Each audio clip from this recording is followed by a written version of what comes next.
Hello, Geeks. Thank you for inviting me to speak at the 2026 season of Geek Shorts. My name is Erin O'Connor. I'm an associate professor of sociology at Marymount Manhattan College in New York City, where I'm the chair of the Department of Politics and Human Rights, an affiliated faculty member of environmental studies, and my courses contribute to the BFA in art. My research interests are in the sociology of art, environment, culture, body, and knowledge, specifically as pertains to studio glass. GEEX, the Glass Education Exchange, welcomes Erin O'Connor to the GEEX Talks lecture series. Stay tuned for a special guest at the end of the episode. Methodologically, I'm an ethnographer, which means that I practice the anthropological method of fieldwork. I go to the places and try to experience that which I'm intending to study. But I also conduct interviews and archival research. I'm the author of Firecraft, Art, Body, and World Among Glassblowers, published by Columbia University Press in August 2025. Firecraft was written from 4 years of ethnographic field research at a public access hot shop in New York City. In short, Firecraft is a book about the meaning of making. My second book, which is a work in progress, is tentatively titled The Middle Mineral and the Mine, a geoanthropology of studio glass. The goal of this book is to reveal how geology and art worlds, labor and extraction, and international political economy co-evolve and shape the experience of studio glassblowing. This season, GEEX Talks will explore material life cycles, sand, glass, and practice.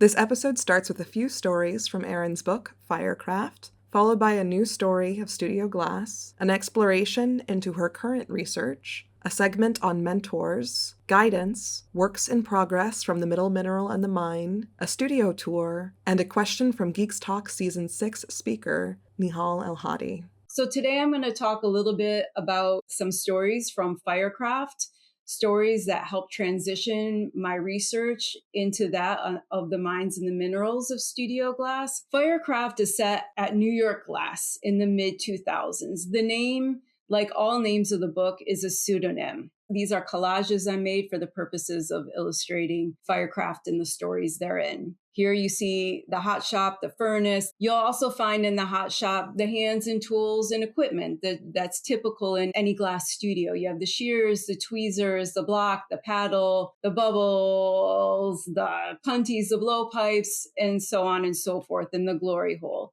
You'll also find, of course, glass blowers.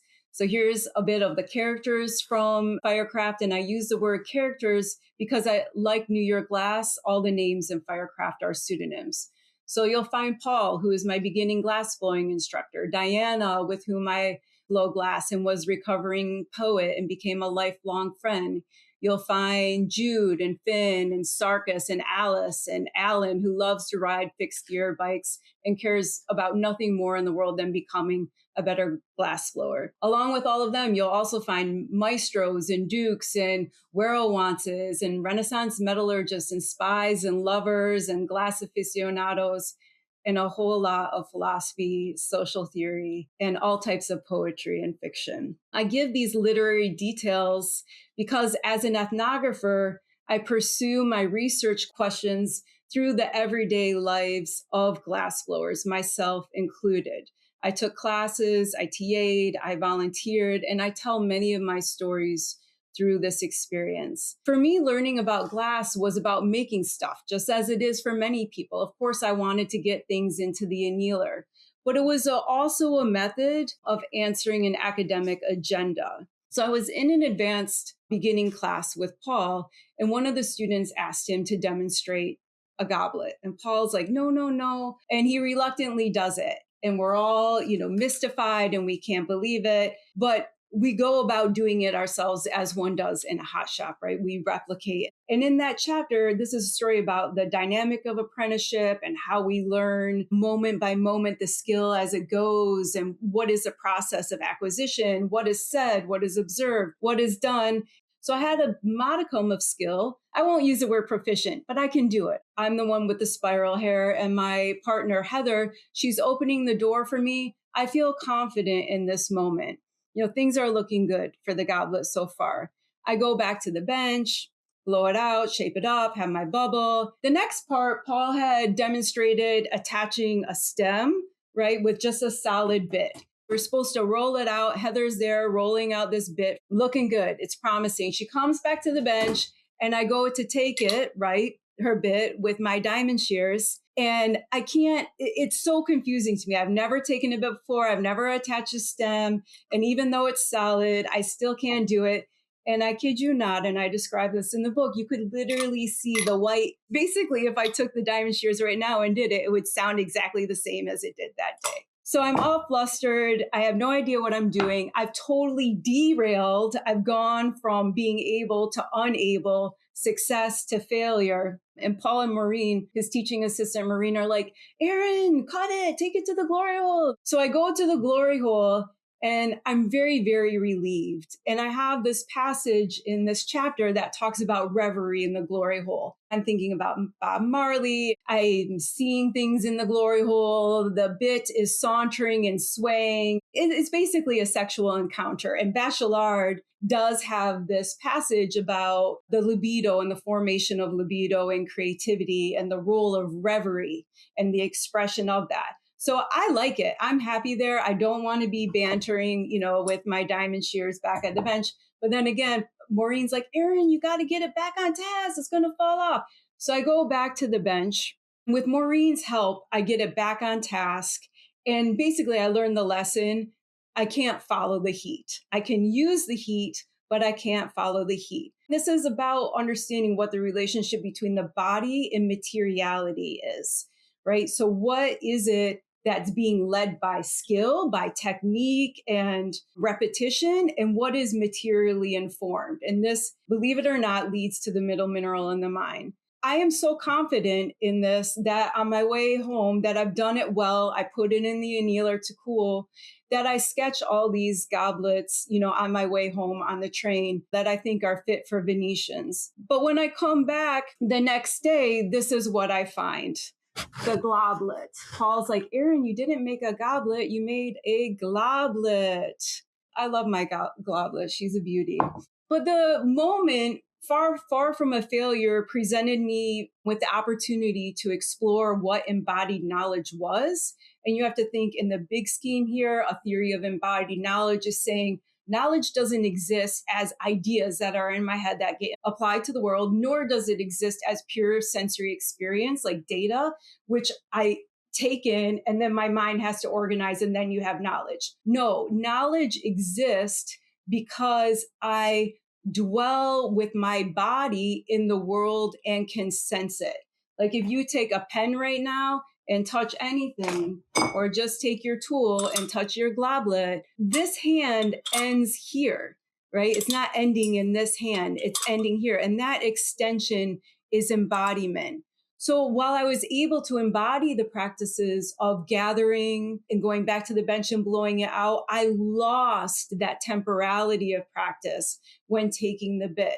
So the goblet, far from a failure, was actually the perfect opportunity in proof of concept of embodied knowledge, because you'll have people who are like, no, knowledge is just cognition. That's it. It's only the brain. There's nothing else. But something as humble and modest as my flapjack goblet actually shows contrary to that. It shows that embodied knowledge and that temporality that is only about corporeal sight, right? That's the heart of all knowledge, I would argue. So Bourdieu has a fancy word for this. He calls it habitus. He's a French social theorist. And it's about this theory of habitus is showing how the rules of a practice, the field, come together with the resources of the practice, which is capital, right, to form this habitus such that you're able to have a feel for the game. It's a difference from going from knowing the rules of the game to the feel of the game. But just keep in mind for later, we're talking about a very human body inhabiting, extending her human body through a tool to a material at its end. And those are in dialogue, but they're what one would call discrete ontological beings, meaning that we have boundaries. There is a boundary between my human self and a boundary between the tool. But I was happy with this as an example of, here in this chart, the individual, right? It's how embodied knowledge works for the individual. When we're thinking about embodied knowledge, I don't think the story of the goblet is only a case of the formation of self. Yes, I became a glass blower through doing things like this and learning it, but it also formed a world. The second story I'd like to tell is about working the doors, teamwork, heat, and intercorporeality. Working the doors is a day that I went to work learning to blow glass. My beginning glass blowing instructor, Paul, had said, Erin, if you really want to work, you have to work for a team. So I had volunteered to work for a team that was blowing in colmos, and my position on the team that day, which involved 4 people, was working the doors. This was an August day in New York City. It was already 92 degrees at 9 in the morning. I was sweating before I even got to the studio. And the studio, which was humid and pretty much windowless and breezeless at the time, was already a very, very, very hot, muggy place. So the first thing I did was pull out the fans. They made a little difference, and helped Oren, who was the gaffer of the team that day, set up the benches. The heat was really hard to ignore in this position of working for assistant and working the doors. So hot, so much sweat.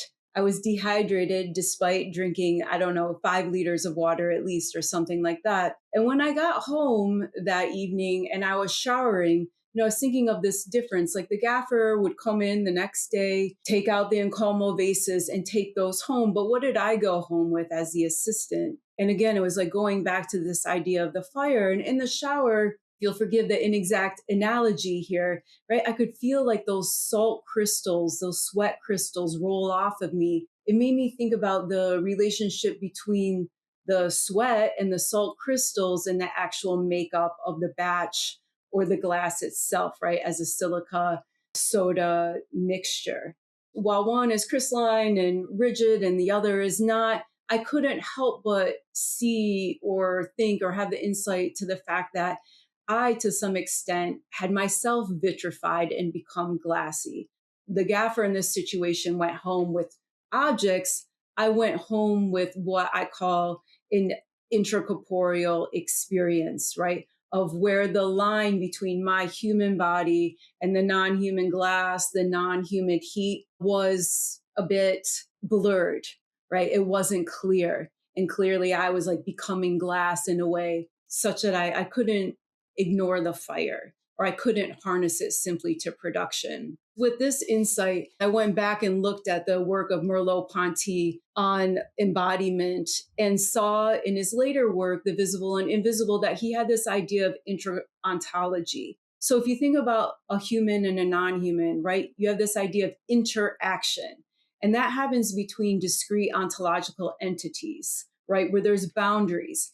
Intra, hence all this spiraling in this image, points to how the bodies, so to speak, and we can think about heat as one or fire as one, intra-penetrate and become each other. I was like, well, maybe there's something about fire to firecraft, right? And understanding embodiment, materiality, all the questions I wanted to, that requires paying attention to the heat in a new way. The sociologist in me was like, well, it can't just be Merleau-Ponty, a phenomenologist in France in the 20th century, who has thought this. So I was looking for alternative works, and I found that of Julia Whitaker, As Long as Grass Grows, looking at an indigenous ontology, Karen Berard, Meeting the Universe Halfway, right, where she's getting into quantum physics, Queer Phenomenology by Sarah Ahmed, that's looking at what happens if I don't follow the straight logic of production and instead follow what's not supposed to be proximate or queer, what presents itself to me, and follow the heat toward a different end. And Sylvia Winter, who's looking at a post-colonial critique of the human, right, as specifically historical instances belonging to the Renaissance and liberal economics, right? Man one and man two, she calls it. I took these further readings to expand my idea of the intra-ontology. And that's when I saw the reason why I was like focused on the hot shop or thinking about the hot shop and starting my stories there, right? It had been set in some way, shape, or form upon the living materialities, There's a reason thinking of the stories that we tell, and I'll get to that, why it starts with the human in the practice in a way that ignores the living materialities or harnesses living materialities like fire to those of production, which happens with a specific idea of what it means to be human. So this is a quote from Donna Haraway, Staying with the Trouble. It matters what matters we use to think other matters with. It matters what stories we tell to tell other stories with. It matters what knots, what thoughts think thoughts, what descriptions describe descriptions, what ties tie ties. It matters what stories make worlds, what worlds make stories. And in fancy terms, this is called material semiotics. So you can't have stories and meaning semiotics that's not simultaneously also material. So in this case, thinking about the materiality, what is it when we start with glass or the medium or the furnace, right? And don't start with the living materialities, that silica and soda, right? That showery experience pointed me in the direction of what stories do we tell when we don't start there? The experience of fire and working the doors led me to rethink or think about the origins of studio glass histories, and taking from Sylvia Wynter's Man 1 and Man 2, right? This idea that the human is not neutral and not universal. I thought back to the history of American studio glass. So this is what I call history 1, right? And I'm thinking of this, here's a human, Harvey Littleton, obviously, here's a furnace. And all we need to do right now is acknowledge that this is typically where it starts, right? Toledo Workshops, 1962. Then we have history 2. Dale Chihuly gets the Fulbright to go to Vanini, but you go and then you learn teamwork, and then we integrate teamwork, right, into the studio glass tradition. And then voila, we get our amalgamation today. So then I was like, why in the histories and stories of studio glass do we start with the furnace, right? Where does this come from? The sociologist in me, like, this isn't specific to Littleton or Chihuly. This must have a much deeper history. And I went back to the stories that are told about the origins of glassmaking. And of course, I went to Pliny and the origins of glassmaking in his Natural History, right, which was written in the 1st century. This is an image that's taken from the 1450s. But let me just tell you the story in a nutshell. Pliny writes of it. There's these Phoenician merchants who come and moor, and that's going to be important to the story, moor on the river Belus, not finding any suitable boulders to set their kitchen cauldron upon to cook their dinner. They take lumps of their cargo, which was natron or soda that they'd been transporting from Egypt, to set their cauldron upon. They go ahead and start cooking their dinner, and then voila, all of a sudden wondrous streams of glass are flowing from beneath of it. From that point onward, Pliny says, they go off to, add all kinds of minerals and produce wondrous things. What's interesting about this is the expansion of the Roman Empire. Pliny precedes his account of the discovery of glass by a description of the river Belus as kind of sluggish. It needs the tides to purify it. It's something that is in some sense overcome. When he tells that story of the merchants leaving, my argument or my insight here, it's like, what does that mean to set the pot on the shores and then you unearth or untether, as it were, the logic of glassmaking from the river Belus, from the land, from the sands there, and then it travels with the merchants far afield.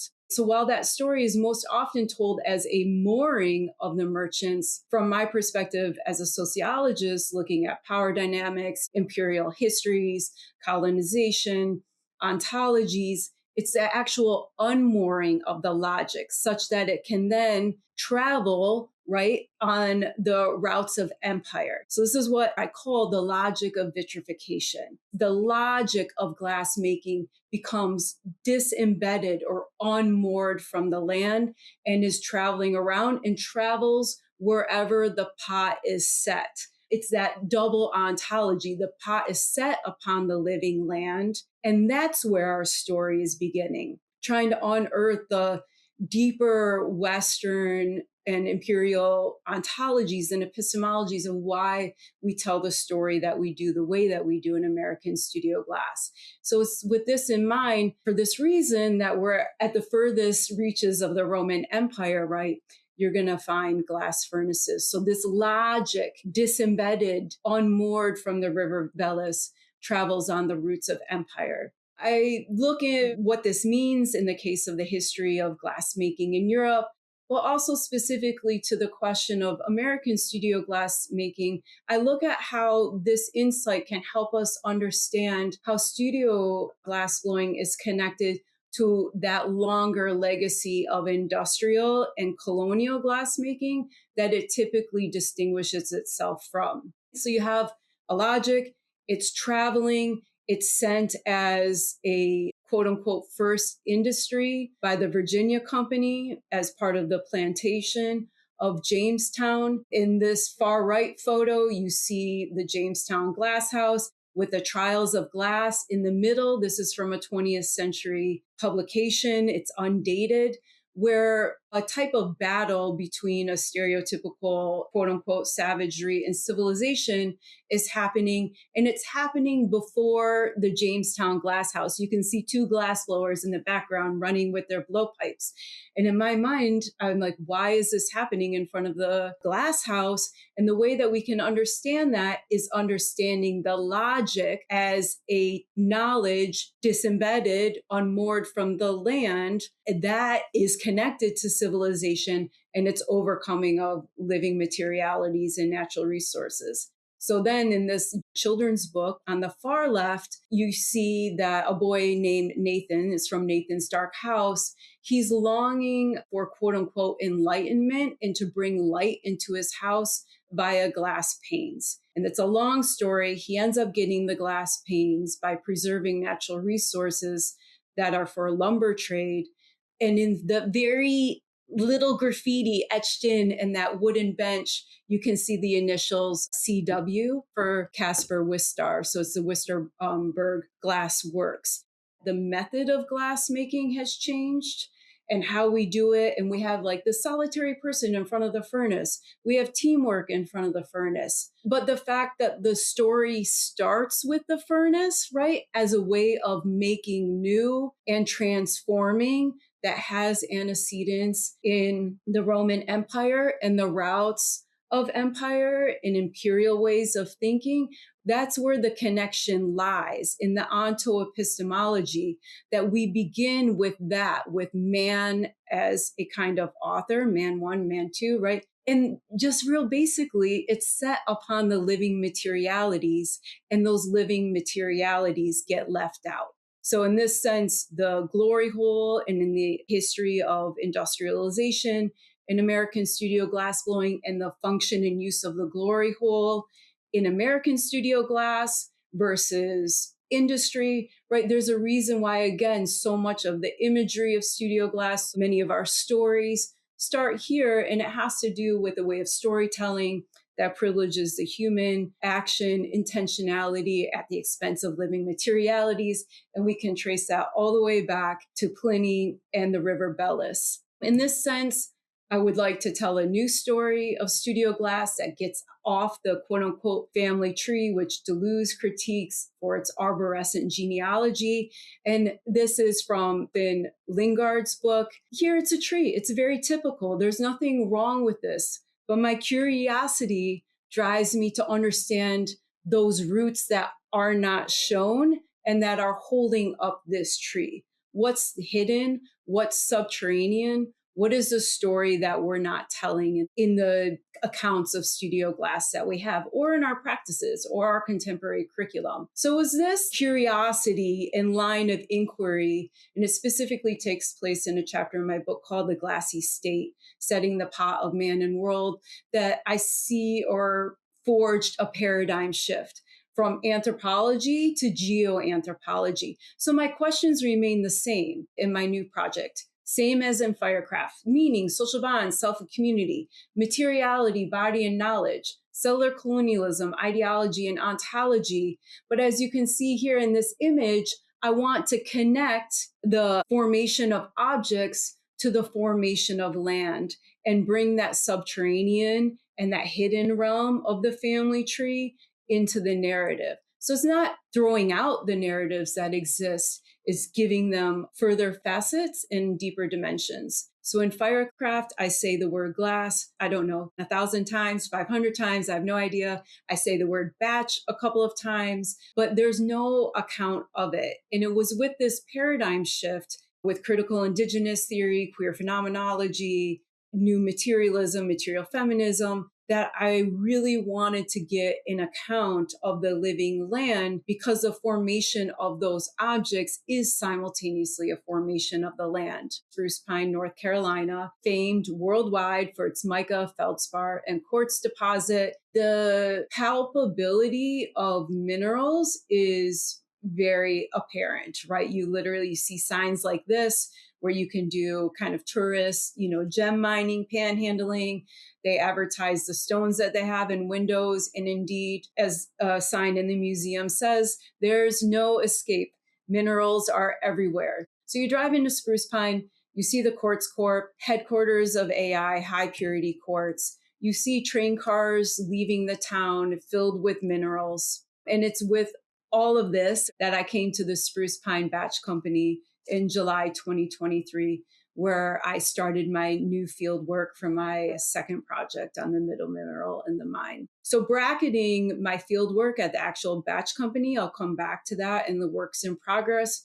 Right now, I really want to do exactly what that title says and what I was hoping to do, go from furnace to mine. People are going to be like, well, Erin, isn't it from mine to furnace? Like, no, we had to go from the furnace to mine and undo this onto epistemology, right? And tell new stories, today's environmental crises that are accountable to how our art making is simultaneously also a method of terraforming or world making in that way. So I went to a supplier of silica, right, for the glass industry in Appalachia that I call Silica Mountain.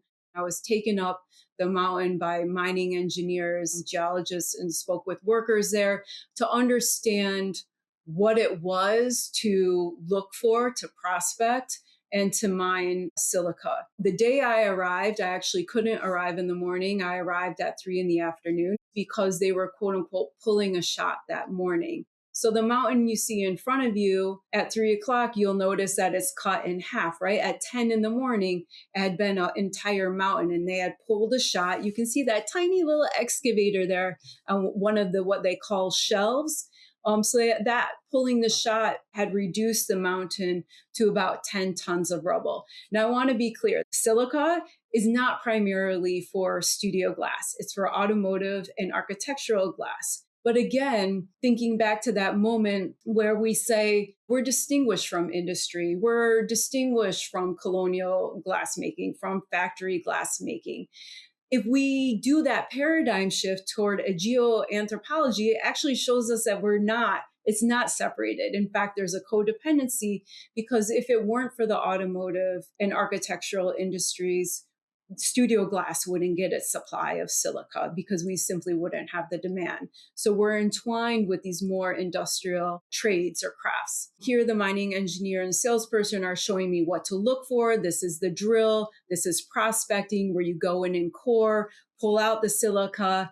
And Bob, took it by the handful and let it run between his hands. And he says, see, Erin, look how white it is. Look how fine it is, what you're looking for in terms of glass making. Here it's being processed. It's going into what's called a jaw crusher, right? So we're dynamiting and pulling a shot for rocks. We got to get that into the fine 325 mesh that we know, being processed again through the jaw crushers, dried in the silos. The clay is removed, what is called tailings.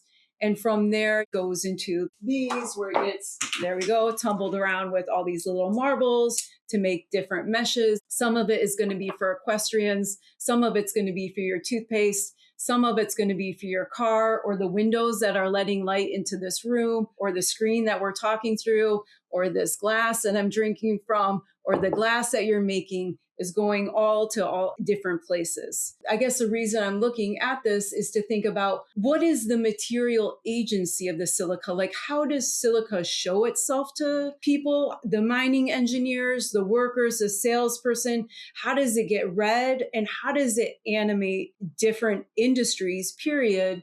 And then different trajectories of glass making specifically. Here we have resource extractivism. And then within that, the different ways that silica animates different trajectories. Going back to history 1 and history 2, what new stories could we tell about studio glass if we were to pay attention to the minerals? So Chestnut Flats is known for these large veins of quartz, which you can see right here. It's part of pegmatite that's in the region. It's mixed up with feldspar and mica. And then that little yellow is uranium staining. It was mined extensively at Chestnut Flats. This is a picture from 1932. But where it comes into the glass making story is in 1934 with the production of the polymer lens, which was the largest lens to be poured for a telescope. It was known as the glass giant. This is the lens that they're standing on. Now, the reason I'm telling you this is because this lens was poured at Corning Glass Works March 25th, 1934.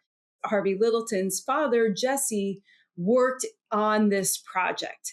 This was a big deal. It was a ticketed event, and guess who was at that pouring of the lens, and this is documented history, no one less than Harvey Littleton himself. So as a sociologist in me, I'm like, this can't be a coincidence, thinking about the founding of Spruce Pine Batch Company in Spruce Pine, North Carolina in 1984, and the witnessing of the national event lens made from spruce pine quartz, right, in 1934. That December, there was a big parade in Corning, again ticketed, where the lens was shipped to California. As Littleton's biographer, Bird, shows, glass was part of the dinner conversations, right? And talking to Harvey's son, Tom, they would even, talk about the stress fractures in Jell-O at the dinner table, thinking about glass properties. And the sociologist in me is like, there's no way that the pure quartz from spruce pine wasn't discussed, or that the lens wasn't discussed.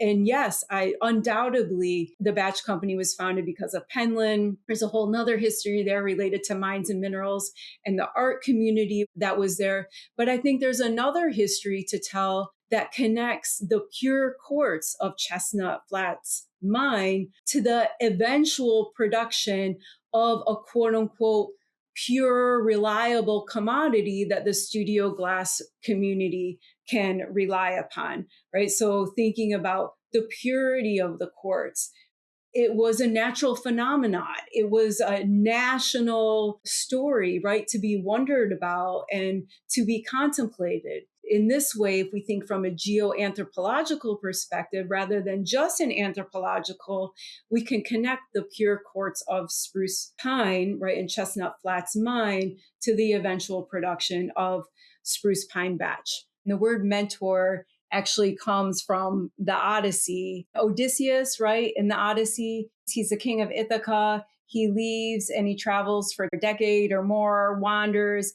in an Odyssey, this rambling journey, and he appoints a person named Mentor to oversee and guide his son Telemachus. Mentor actually really isn't a man. Even though he seems like a man, he's actually Athena in disguise. Athena is the goddess of wisdom, of war, and she's extraordinarily special because her parents are Zeus on Mount Olympus and Metis. I have a chapter in Firecraft on Metis. So the idea of the mentor, if you actually think of the word men, the Proto-Indo-European root, it means to think with. Odysseus appoints mentor not to tell his son what to do or oversee his son, but to guide his son in the process of discovery, right? Mentor is really Athena. She's about wisdom and experiential learning and knowledge through doing, because her mom, Metis, was about turning the world to our advantage and not necessarily cognitive thought. So when I was asked to think about my mentors, I think about the people and places with whom I've thought. One long-term mentor for me is Lake Huron. I've had this feeling long before I even thought about the word mentor that Lake Huron was sort of my abiding matriarch in some way, shape, or form.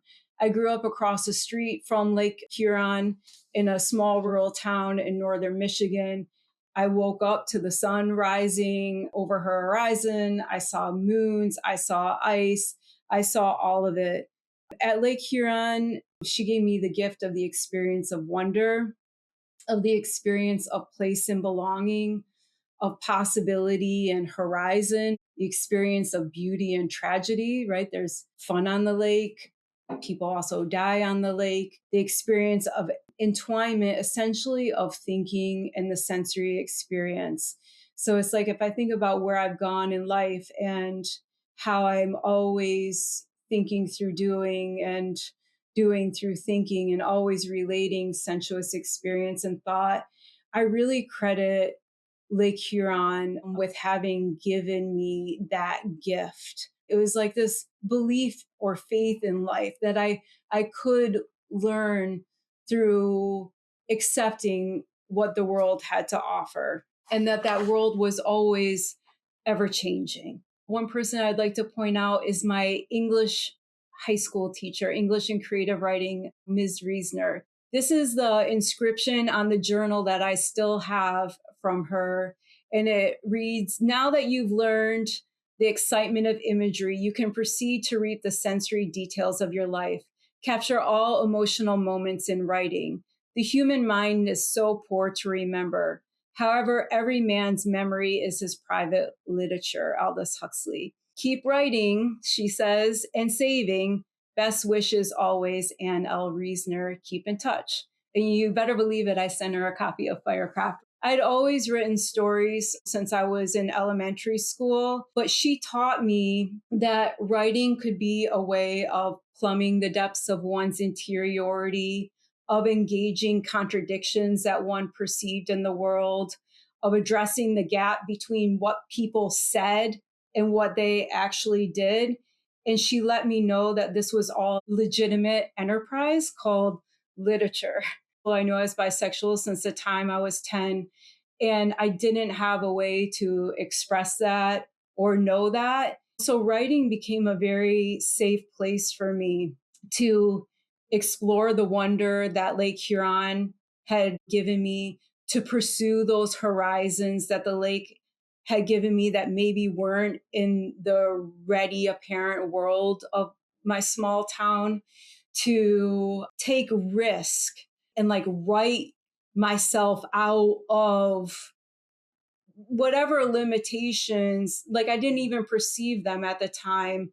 But if I had a longing to pursue it, even if I didn't know what it was, through writing and through that craft, create possibilities and new worlds for myself.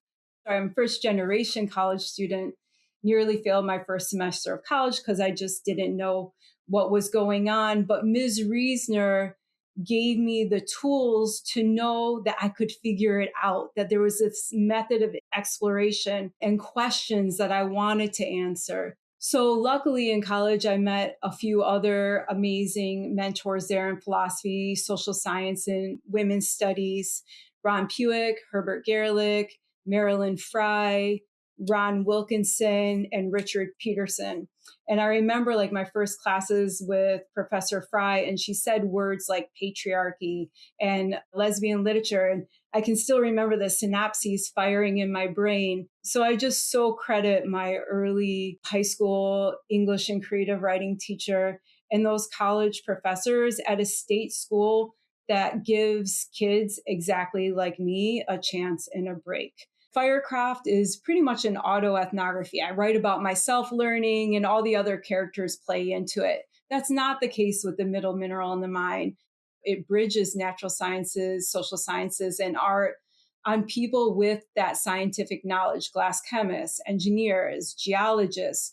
And two incredible mentors to me have been Tom Littleton, who owns and runs Spruce Pine Batch Company, and Greg Fiddler, who's the operations manager at Spruce Pine Batch Company. You're going to love to know that both Tom and Greg have training as anthropologists, either as undergrads or in graduate school also. My research would not be what it is today without them and their support and their knowledge. Greg has accompanied me to the mines and himself developed a relationship with the geologists. There's Candy and Steve in the upper right-hand corner, and Doug and Steve in the bottom right-hand corner. And they've spent so much time with me, teaching me how to sling batch, teaching me how to mix the minerals, teaching me the difference in the minerals, what they mean, how they're sourced, and just genuinely being up for the adventure of what a geoanthropology in studio glass would look like. But there's also the simple fact of the office at Spruce Pine Batch Company, which is one of my favorite places on the planet to be. It's filled with instruments, with historical posters from the studio glass movement, with all kinds of paperwork that it has to do with invoices and formulas and little bits of history. The Diderot's encyclopedia on the very back wall of glassmakers. Every run of batch gets logged, what's in it, right? So you can go back and see what's wrong. The reason why it's so important, of course, is for all these pragmatic reasons. What is a glass chemistry and what does it mean? You know, the stories that we tell are so often about glass blowers, which of course makes sense. But thinking about the batch company and the relationship, you know, allowing myself to go way far back beyond the Toledo workshops, I thought about The Art of Glass by Antonio Neri. It was the first book published in 1612 with glass recipes, right? And it's very known in the field. There's a super special word for Neri. And it's not that he was an alchemist or a priest, because he was both of those, but he was also what was called a consigliere, right? Someone who mixes glass batch. I think about Greg and Tom as consigliere, and this office and the downstairs actual factory with that agglomerator as a consigliere laboratory or workshop.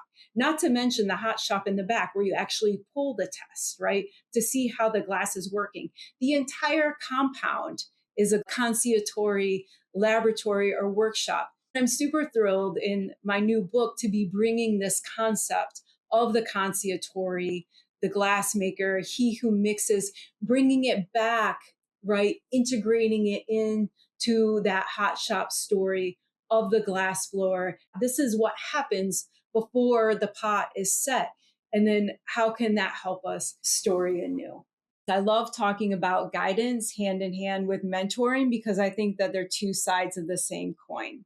If you wanted to do research or write or just contemplate any of these questions that I brought up, one would be pay attention to the world and like really listen, be open. What I've learned is that paying attention isn't finding what you're looking for. And the point of paying attention isn't affirmation or identity or agreement, but it's almost like the point is to come undone. And then like through coming undone, like if you receive a gift, right? If you're paying attention and you let go and you can receive something, then the amazing experience of that is that you can learn.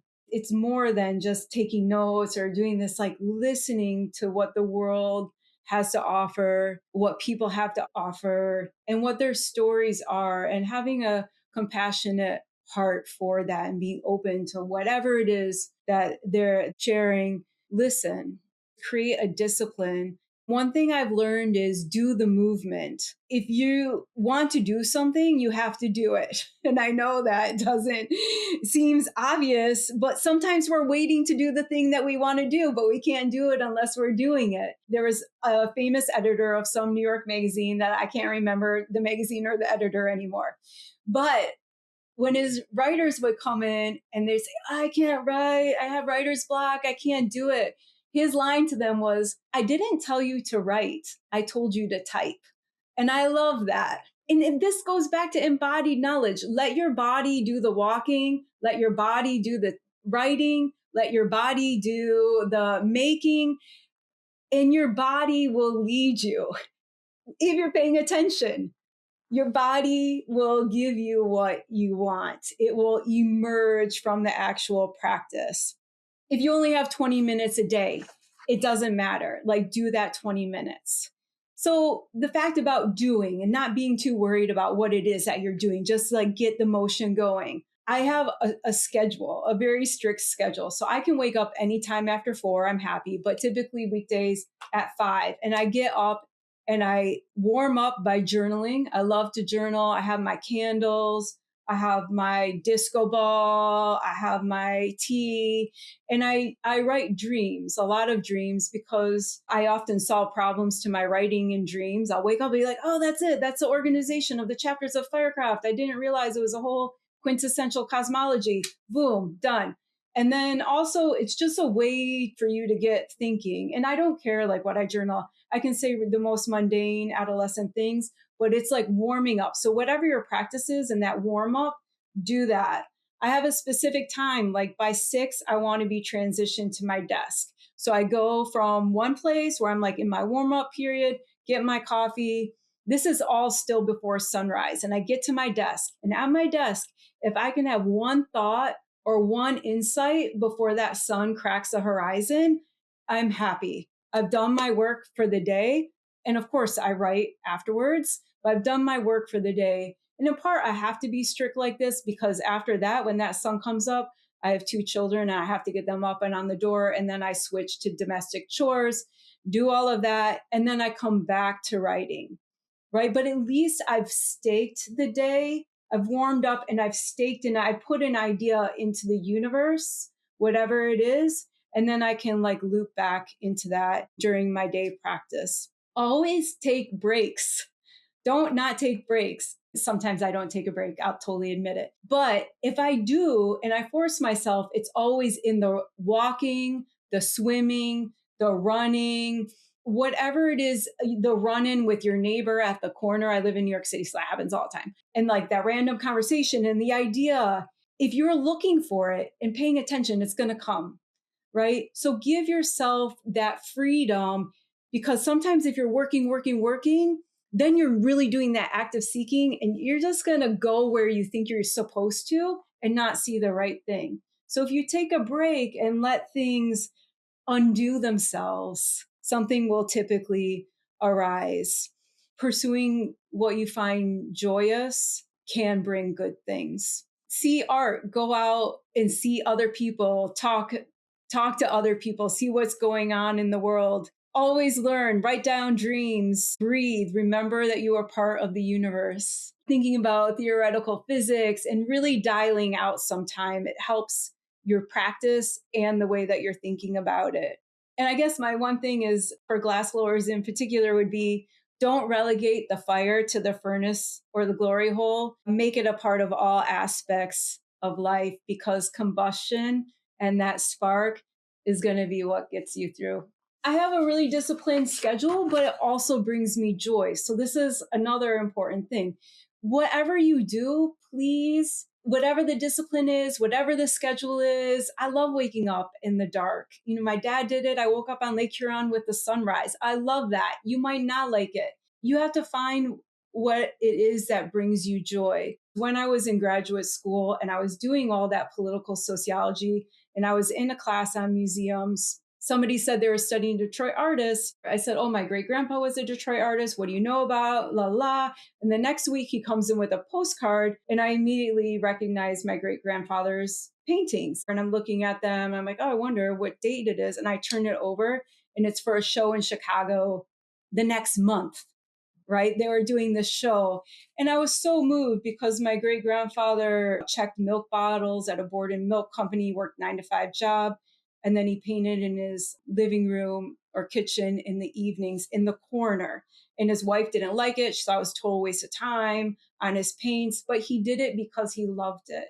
I grew up in a family of makers and artists. I thought I can do everything proficiently in terms of theory and marks, but it doesn't have my voice. It was at that moment that I turned to studies of craft, and I've never looked back. So now I'd like to return to that field work that I bracketed to discuss from furnace to mine and go through basically what I imagine as the layout or trajectory of the middle mineral and the mine. Right? These are all works in progress. So the first chapter I'd like to talk about is chapter 2, Slinging Batch, embodying the cool rocks of hot glass. So this is me. I work there learning to quote unquote sling batch, slinging batch. I love this expression, is the actual mixing of the batch that comes in those ubiquitous 50-pound bags that show up in our studio. Because of silica and the risk of silicosis, right? You're wearing masks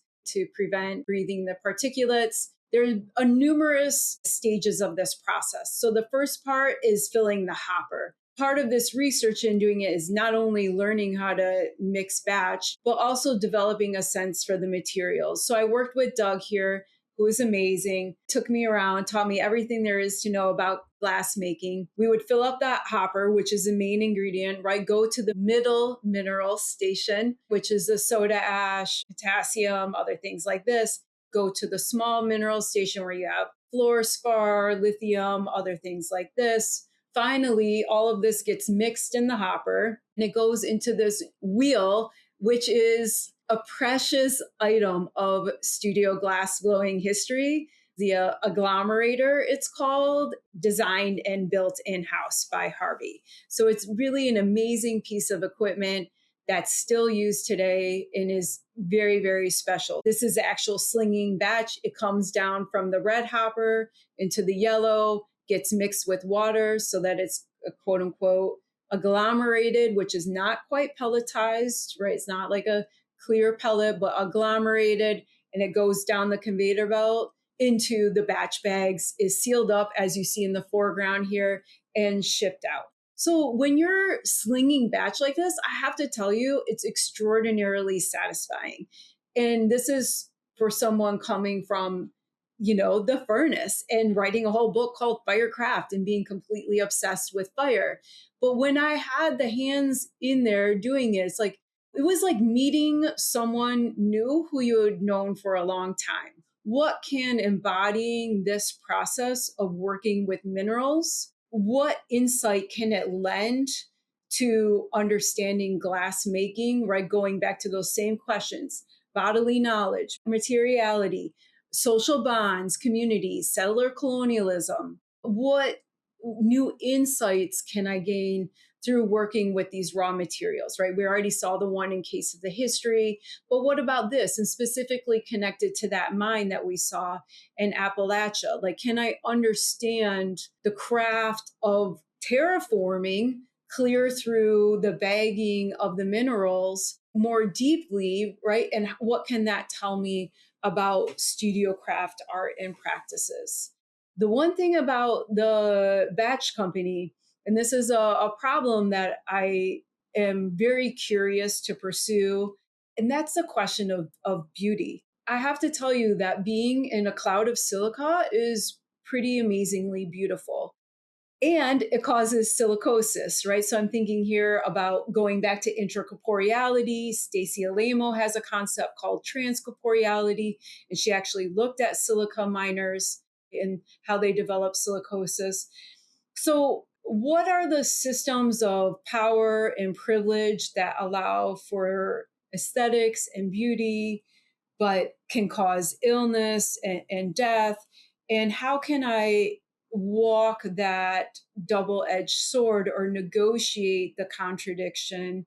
And what can it tell me about our practices as studio glass blowers? One important part of this story, and it's related to Doug, who was my mentor, who took me through the silica hopper, the middle station, and the small mineral station, is that his father was also a miner, and he worked jackhammering feldspar. Again, the unknown presence of silica, and his father passed away in his 60s from silicosis.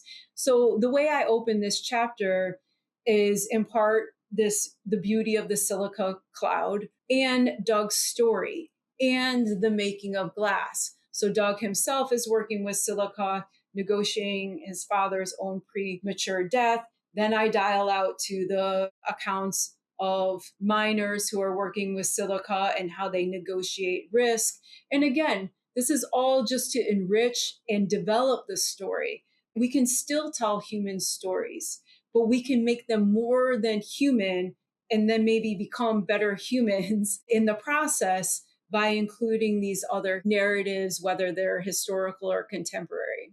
Chapter 3, Minerals on the Move, Connecting Global Glass Chains, is getting out of the primary ingredients of glass: silica, soda ash, lime. Minerals on the Move, I get into some of the more minor, quote unquote, minerals: erbium, cobalt, fluorspar, barium, lithium, antimony. And then what I want to do is connect again, getting out of the hot shop. I want to think about the geopolitics that are connected to any one of these minerals. So it's not only like mapping, okay, they came from here, but what are the geopolitics and how does that change over time? So there's two minerals that I've done preliminary research on. One is lithium, looking at its move from North Carolina to Nevada. In Nevada, it moves from a quarry technique of mining, right? Like actually getting it out of the rock, to salts where it's evaporated.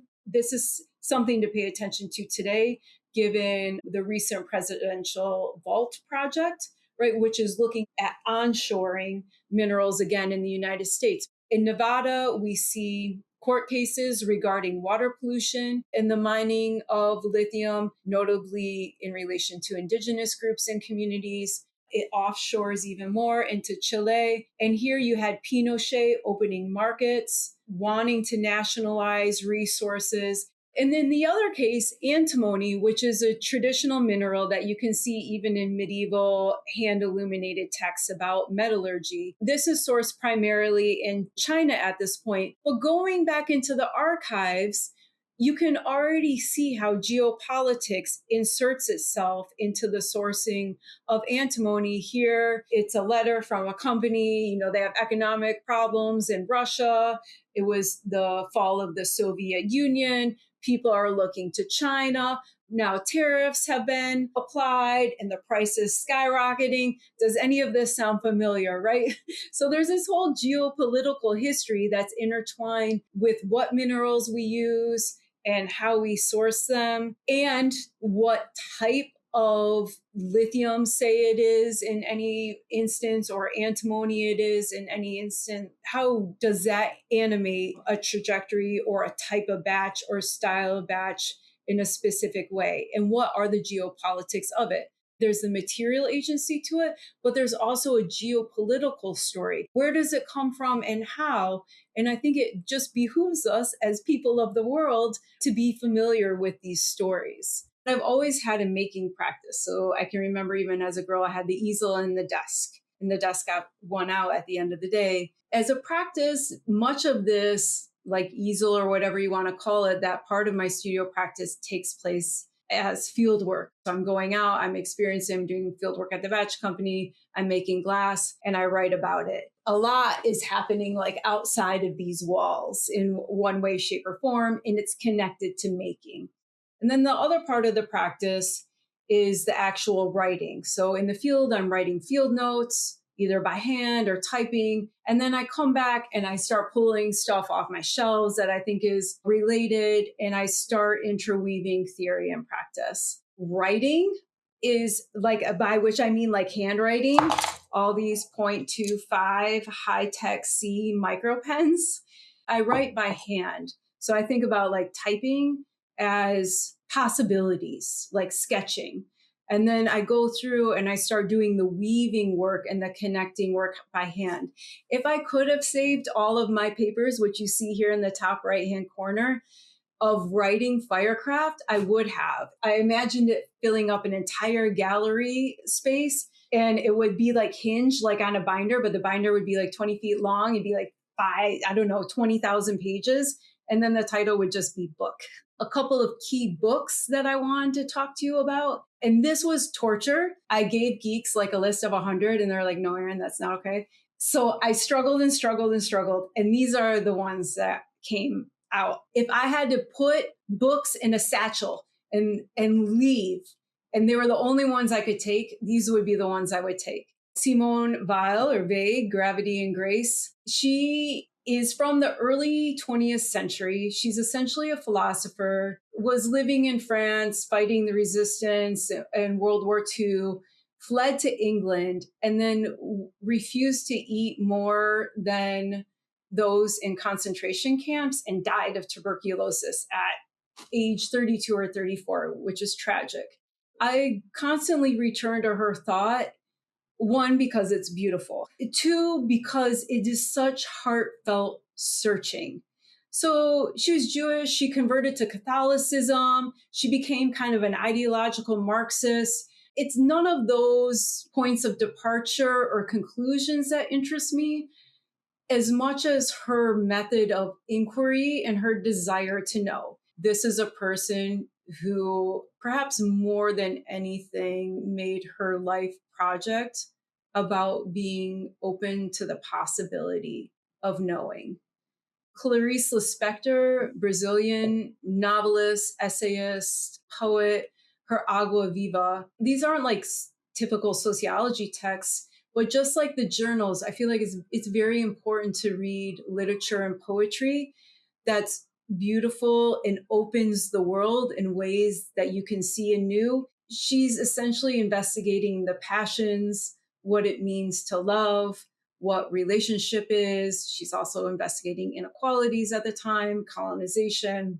Her voice emerges from that type of inquiry where it's hers alone and she sings it without apology. The psychoanalysis of fire, I couldn't be where I am without this book. When I first started writing about glass blowing and I was doing that embodied knowledge piece, I was working with an ethnographer whose name is Louis Quant. And when I first presented, he's like, Erin, have you heard of Bachelard? And then lo and behold, he not only has the psychoanalysis of fire, but the flame of a candle and another entire one about the poetics of fire. He's like looking at different figures in Greek history and doing a psychoanalysis of fire in those cases. The idea of being an elemental ethnographer is fundamentally connected to Bachelard and taking it in a new direction. The selective works of Audre Lorde. These are organized by size, not importance. Audre Lorde, in this book, she has an essay that I always go back to called The Uses of the Erotic. Like in my new work, The Promiscuity of Silicon. Silicon hates to be alone. Silicon, she's always getting together with everybody, specifically oxygen and silicon dioxide. I wrote Materia Erotica almost 5 years after finishing my PhD. And it was really Lorde and another author, June Jordan, who gave me the courage to ask about love and about Eros, and with Lorde ask about what it meant to deeply participate, as she calls it, in the erotic. As Long as Grass Grows, Dina Julio Whitaker, a Colville indigenous feminist and environmental thinker. Paradigm shifting. When I was getting into material feminism and really trying to bridge that gap between studies of art and environmental studies, it was Dina Julio Whitaker from whom I learned the limits of a Western environmental justice approach that regards nature as resources to be conserved. This is not about conserving resources. This is not about rights to resources. That exercises the power of a Western ontology in which the human is in command over the non-human. She instead advocates not for understanding environmental justice in terms of rights, but in terms of responsibilities. Again, with that idea of respond in the responsibilities like kinship and land. And I didn't want to talk about social justice within what she calls like a normative democratic capitalist paradigm. And I would have her book in my back pocket wherever I go. Merleau-Ponty, The Visible and the Invisible. I mentioned this earlier. It's the visible and the invisible, where even his phenomenological orientation starts coming unraveled, and that boundary between the human and non-human bodies becomes blurred. It's been a valuable resource for me in a way to connect phenomenology in my early work and grow it in some sense into new materialism, into critical indigenous theory, post-colonial theory, queer phenomenology, right? The seeds of it are here. And I'm just so thankful for those fragments of later text because they affirmed that I was on the right track. Deleuze and Guattari, A Thousand Plateaus. Wow, what can I say? I love this because you can see my books are destroyed. Like A Thousand Plateaus is falling apart. All these are falling apart, have traveled with me everywhere. There's this great chapter called The Nomadology, and in it, Deleuze and Guattari talk about pan-metalism, and like everything is metal. And there's a tiniest little sliver of a mention there where they talk about the salts, and it's 100% took me back to that shower, right? And noticing the relationship between the salt of my sweat and the salt of glass and that movement toward an intercorporeality. So it's a notoriously obtuse and difficult text, but one that I consistently go back to just to get bearings. Another one is Hannah Arendt's The Human Condition. There are things I talk about with Arendt in Firecraft, right? Where in some sense, I think she's starting this book with the pot that's set upon living materialities. And she has this distinction between animal laborans as works upon the world and homo faber as like the crafts person who creates enduring objects through which we all can retrieve our identity and have like a world of plurality. My own mentor, Richard Sennett in The Craftsman, was a student of Arendt. And I go back to his text and her text as ways of creating a constellation of narratives about the maker and homo faber. How can I then write new stories and different stories about homo faber? I also just want to say something about the collages that you saw in the actual presentation today. I'm a collage maker. I've made collages forever. Two of my most important tools, which I keep at my desk, the Fiskars embroidery scissors and nothing less than an Elmer's glue stick. I would put both of these things in my bag with my books. I would take these with me. This is the furnace. How is she? Complete with movable door. You can open, you can take your gather if you want. I've got my pipe here and my bench. If you need to blow into your blowpipe, I have that for you. I experimented with people, but then I always write by candlelight. And then I had my candles accidentally dripped on my paper for my glory hole. And they looked just like a body, like the shape of a torso. So I cut out my wax strips and those became my people. But yeah, I just cut out paper and move it around. That's all that I do. I glue it together and I make things. I think that's all that I have. My question is for Erin O'Connor, and it is, how does your research and glassblowing practice affect your relationship with your own body? How has that changed in the past? And or how do you anticipate it changing in the future? Thank you. I loved Firecraft. Thank you so much for this question. It's a great question, and it has to do with the entire trajectory of my thought. To sum it up, I think like that making is thinking, and that you can't have thinking without making. So it's like making is a way of thinking and forming knowledge in the world. And if I hadn't been or become a glassblower, and that's a modest achievement, I will note, but if I hadn't learned to blow glass and become the modest glassblower that I am, I don't know if I would have had that paradigm shift, right? Thinking of from that anthropology to the geoanthropology.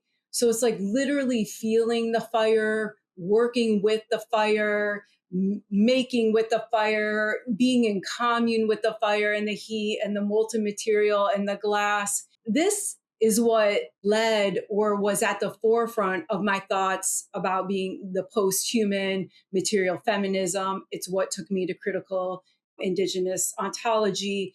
It's the thread that started to weave my interest in the arts together with my interest in ecology and the environment. my body and the changes in my body through learning to blow glass made me more than human in the way that I identify today. And it was also an inroad into my thinking about queer phenomenology and queer embodiment, not only as a bisexual woman, but also thinking about that or being able to integrate that into like how I understood the development of skill and the achievement of proficiency and working with materials in the case of studio glass. So thank you. That would be the short of it, I think. Thanks for joining. If you enjoyed this lecture, check out previous Geeks Talks episodes featuring Dr. Cook, Dima Sruji, and Dr. Carrie Sinanen, exclusively available for subscribers in the Geeks Talks archive. The Geeks Talks lecture series features artists and researchers, nominated by a community of glass educators, artists, and learners. For anyone seeking their path in this field, Geeks offers you a record of predominantly BIPOC and queer fine artists, craftspeople, scientists, historians, designers, community organizers, and more, working with glass in traditional and unconventional ways. At its essence, GEEX is a grassroots project which has been bootstrapped together by a community that believes in the importance of this effort. Accordingly, GEEX relies on subscriptions, partnerships, and donations to make our public programming possible. GEEX Talk subscriptions are available to institutions like colleges and universities, and individuals outside of academia, whether graduated, self-taught, or curious about glass. You can subscribe or donate to GEEX by visiting geeks.glass/support. Speaker honorariums are drawn from subscribers and supporters. Many thanks to institutional subscribers for believing in the Geeks Talks project. Support for GEEX comes from viewers like you and makes all of GEEX programs and resources possible, including the GEEX Writing Center, BIPOC Community Table, Flame Affinity Group, and GEEX Educators Group. Thanks as well to our organizational partners. Organizational partnerships are intended for craft schools, glass schools, museums, cultural institutions, art service organizations, and really all organizations interested in enriching their resources outside the bounds of their walls. This season of Geeks Talks, specifically the Geeks Shorts format, has been supported by the Wisconsin Special Projects Grant from Ruth Foundation for the Arts. The Wisconsin Special Projects Grant aims to build a robust and equitable arts ecosystem by investing in initiatives that rethink and reimagine past practices, bring an expansive range of voices into public and artistic discourse, and contribute to a more complex and abundant understanding of the histories, lived experiences, and futures of this region. GEEX is based in Madison, Wisconsin, the birthplace of American studio glass. With the support from Ruth Foundation for the Arts, GEEX reconnects Wisconsin's glass history by revitalizing the narratives that define the field in a rapidly changing market, academic, and professional landscape. You can follow GEEX on social media at GeeksGlass on Instagram, Facebook, and TikTok. Sign up for our newsletter to learn more about upcoming programs and events. Thanks to Nehal El-Hadi for joining this episode, and the many mentors who guided on the path to discovery. Many, many thanks to Dr. Erin O'Connor. Lastly, thanks to you for listening, sharing, and supporting Geeks Talks.